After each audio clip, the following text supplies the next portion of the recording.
మీరు బాప్తిసం పొందినప్పుడు పరిశుద్ధాత్మను పొందారంటే పరిశుద్ధాత్మ ఉన్నాడనే సంగతి మాకు తెలియదు. ఏంటి అంటే, ఓహో అదా, రైట్, మీరు కాస్త ఎదగాలి అని చెప్పి వారి మీద చేతులుంచి ప్రార్థన చేస్తే పరిశుద్ధాత్ముడు వారి దగ్గర దిగాడు.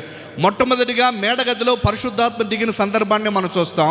వారు ఇశ్రాయేలీలు లేక యూదులు. ఇక్కడ రెండవ కోణంలో మనం ఏం చూస్తున్నామంటే, సమరయ ప్రాంతంలో, సమరయులు అంటే మిశ్రిత జనం మధ్య రెండవసారి పరిశుద్ధాత్మ దిగుతున్న సందర్భాన్ని లేఖనం మనకు పరిచయం చేస్తుంది. అది అక్కడ మనం గమనించాల్సిన మీనింగ్. సో ఎప్పుడైతే పరిశుద్ధాత్మ పేతురు యోహానులు చేయబెట్టి ప్రార్థన చేస్తే పరిశుద్ధాత్మను దిగుతున్నప్పుడు ఈయన చూశాడు. ఎవరు?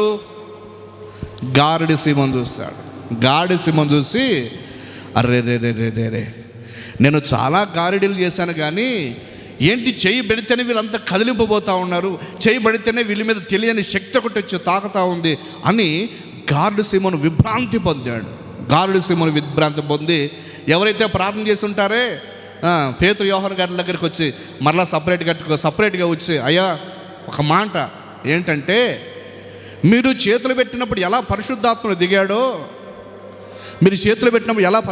దిగాడో నేను కూడా ఎవరి మీదైనా చేతులు పెడితే వినండి, నేను ఎవరి మీదైనా చేతులు పెడితే వారి మీద కూడా పరిశుద్ధాత్మ దిగేటట్లుగా ఈ డబ్బు తీసుకుని నాకు అధికారం ఇవ్వండి అన్నాడు. ఏంటంటే, ఈ డబ్బు తీసుకుని